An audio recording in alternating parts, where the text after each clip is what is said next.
We'll start by creating a curve line. We'll make it 10 centimeters long, and then resample curve to give it a little more resolution. In my example, I went with 600. After that, we're going to put a set curve radius node. So this allows us to give our curve some thickness. So if we visualize our curve, here I can zoom in. This is my curve. So if I plug this here, you can see that it will allow me, once I use my, I think it's curve mesh, and then we will choose a profile. In our case, it's going to be a mesh circle. We'll drop this down to 1 centimeter, and then if I put it here, profile, what does it says, yeah, sorry, I need to replace this with a mesh, with a curve circle rather. It does not accept meshes as profile curve, as a profile. Yeah, it literally says curve, so I need to plug this here. Now you can see with this, I can actually control the radius of my curve from this node here. You can see it's quite sensitive, but the difference between setting it here is that you can notice this is a diamond, so this is a field, which means we can control the profile per point. So we have 600 points. For each point, I can give a specific profile.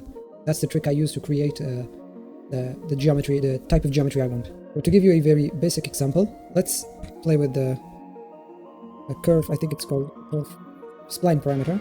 So this is the factor, right? If I come back to this to check our curve, then I plug the factor into the value to see it on the viewport, you can see that this value here is black, so this is 0 and this is 1. And we're going to have all values between 0 and 1 on this curve.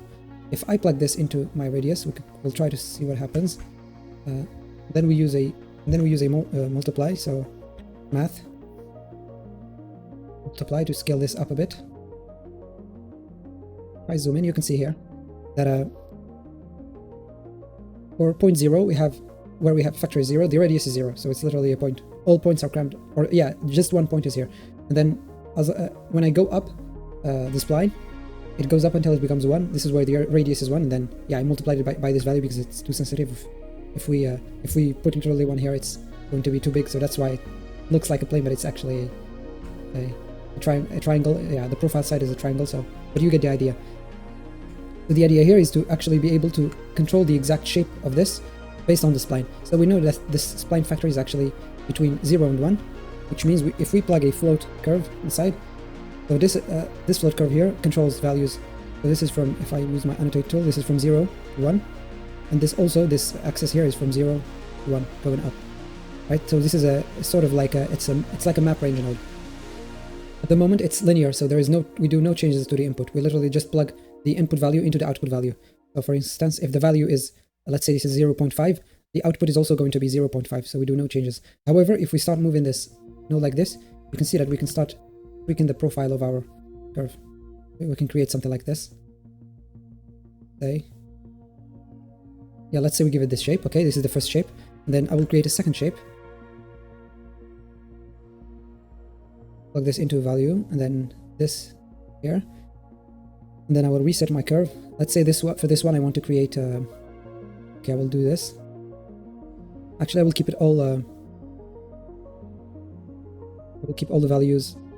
I will make them vector handle. So yeah, the type of vector handle is going to be linear, so there's going to be no, this is like sort of a Bezier handle. Another one here, which is just an approximation, but you can create whatever shape you like.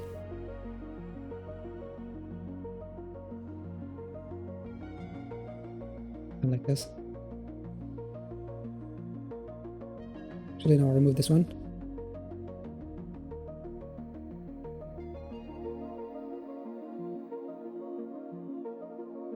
Okay, let's say I will just remove my disorientation. Okay, let's say go with something like this. So if you notice this profile, the way you try to like create a shape you want is that if you rotate this profile, so let me draw this. If you take this profile and then rotate it 90 degrees, it will be like this, I guess. Sorry, that was bad.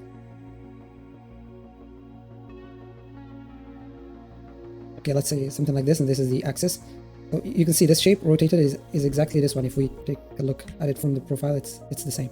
That's how you can try to recognize how the positions of your spline will affect the overall shape. Just a little tip there.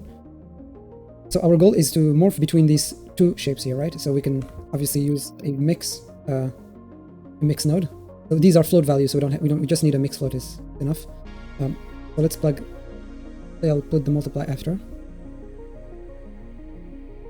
And then I will plug this one into B, and then this one into A. And here, if you notice, with this I can control the morph between the two shapes. See, with just the slider. And the idea is that this slider is also a field, so we can use different. Yeah, hold on, let me delete this annotations. No, I think let me erase. Yeah, you can notice that this is a field, so we can use, for example, a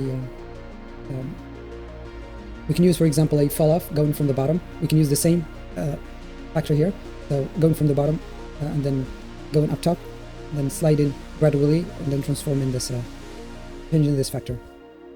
Let's make this mask. We'll move this down here. And then again, our same spline parameter. And what we'll do here is, if I plug on,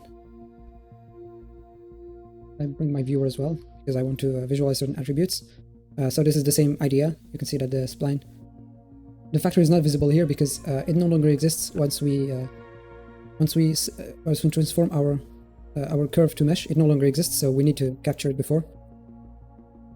If I do this and then I set this, yeah, I keep this at point, then I just plug my factor here to capture it. And then after that I can use that to visualize it here. You can see it.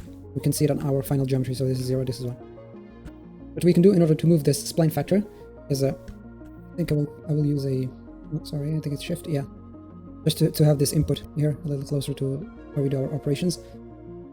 If I use a math node, then you can either use a subtract or a add. I just like using subtract. So this is, we're doing nothing here, but once we start moving this value here, you can notice that our values start to move. So we can use this input here as a slider to move our fall off. However, we do not want to do that manually. We will be using our timeline here. So let's say we want our transition to happen from 1 to frame 80. I'll use my scene time and then a map range. I'll plug this frame value into the value, and then I want to remap it from 1, as we said, to 80. And then, yeah, this value here is going to be remapped from, we'll define that here, we will see. So if we move, we can see that from 80, yeah, I think this already works.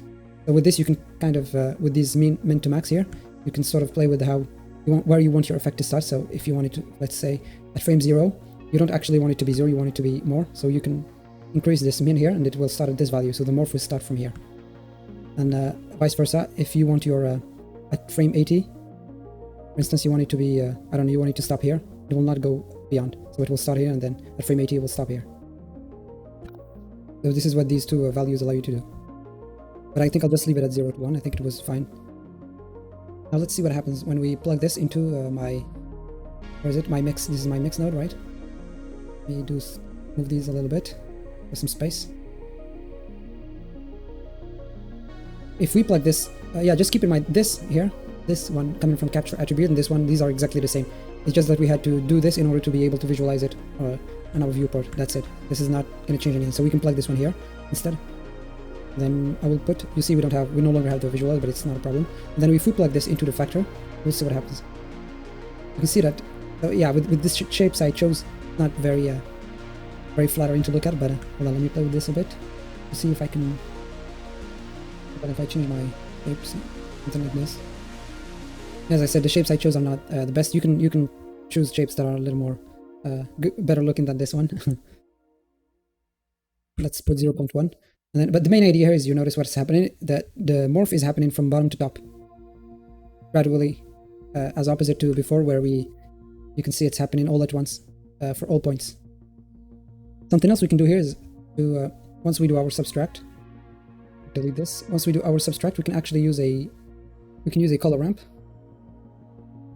And then actually I'll bring this back, sorry. I'll bring this back here. Not here. Actually, I'll bring this back. And then I'll visualize this. With our color ramp, we can choose to tighten up these.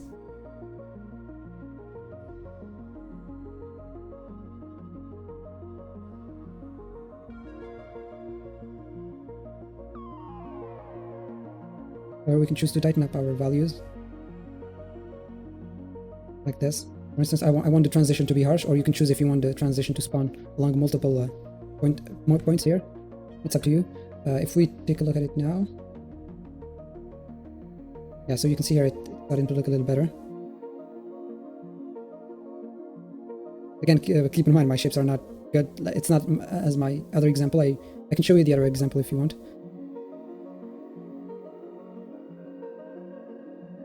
Another thing I usually also like to do is to create a second ramp.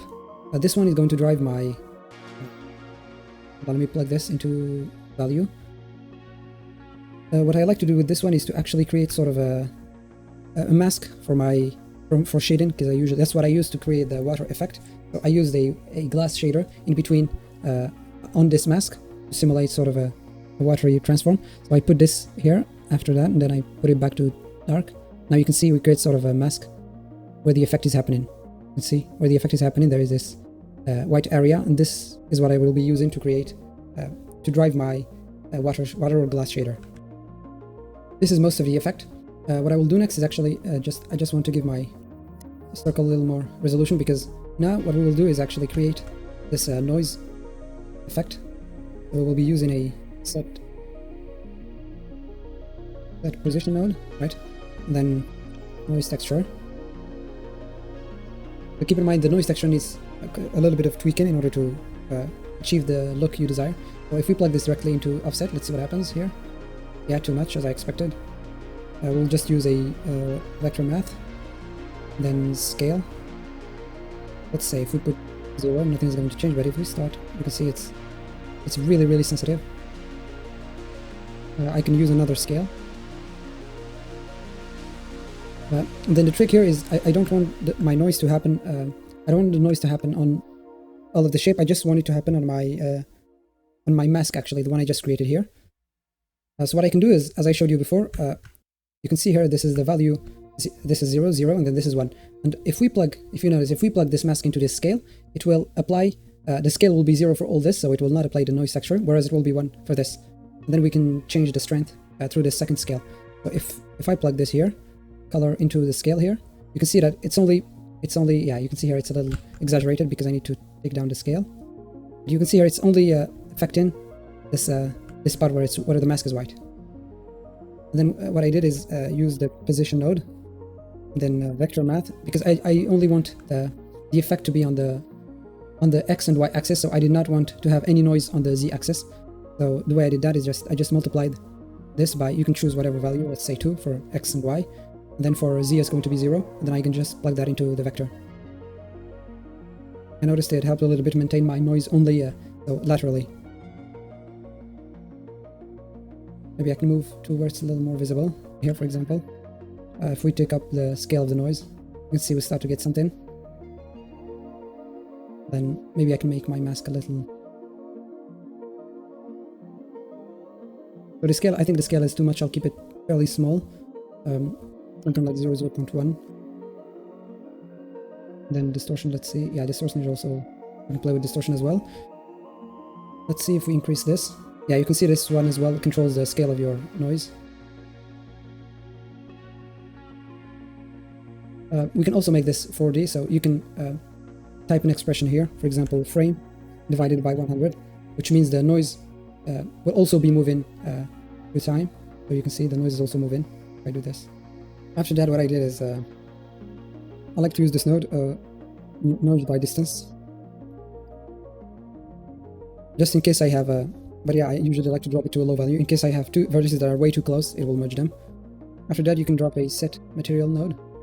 Then let's create a new material. Hold on. We do it here, editor, and then I'll name it base test, for example. And then if we switch back to shaded view, I need an output node. Now in shaded view, you can see that, yeah, don't forget to do this. This is in order to have my masks here, I can use a store named attribute, sorry. So, store named attribute. I think if I put it here, it will work, yeah, probably.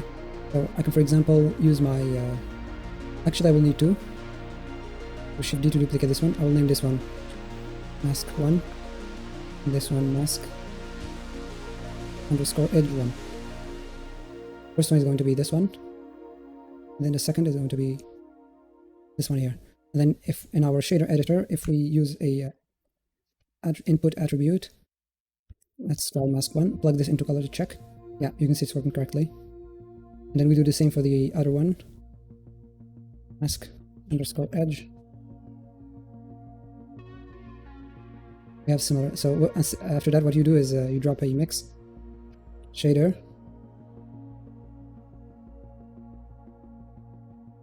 So actually we'll drop two. You'll see the first one is going to be a mix between, let's say, red and blue. As I said, I'm not on this tutorial. I'm not showing you the exact same setup. That depends on your taste and your colors, how you want to light your scene. So I'll just show you the overall idea. So we can plug this into. It doesn't matter if it's color factor. It's one-dimensional anyways. We can plug this into. No, sorry, this is a mask. We'll plug this one here. Then the second shader here. You can see this will be the change between the two colors. And then after that, we can use the second mix shader is going to be between this one and, as I told you before, for instance, glass BSDF. Yeah, before I forgot, yes, see, I remembered it because I thought about glass. We can do a little extrude here, I think. After you plug the extrude mesh, make sure to uncheck individual so that it doesn't extrude individual faces. Then, yeah, the extrude value is really low here. You can see it's 0.001, just to have a little bit of thickness for the glass. If we go back, check now. Let's plug this into the second value here. Let me up the reference a little bit and then plug this into the final. No, yeah, sorry. Then I plug the edge as well. So that it's only, I think we're pressing Alt-S, it will swap these two, as you can see now. Where the transition happens, it's the glass shader. Yeah, this is how I created the effect. The rest, as I told you, is just playing with the different values. You can tweak the noise to be the way you want it to be. Then you can play with the shape here of the two vases or two shapes. After that, you can also, if you want a really high resolution, you can up the count here. You can increase it to have it's like a make and subdivision of your mesh, as well as the curve circle here as well. If you increase the resolution here, it will add, it will give your noise more resolution to work with. And finally, if you notice that your simulation is slow, you can drop a bake node, like this one, and then swap it to animation, and then click bake. It will bake the animation, like this. After that, the playback is supposed to be a little smoother. You can notice it's still slow here on my end. It's only running with 8 FPS. But the main advantage of this is that if you put your file into a render farm something, instead of forcing the nodes to do the calculations, sometimes you might have inconsistent results. It's better to bake the result of the simulation or the animation into the file instead. That's it for this short tutorial. I hope it will give you some ideas to try different things. Have fun.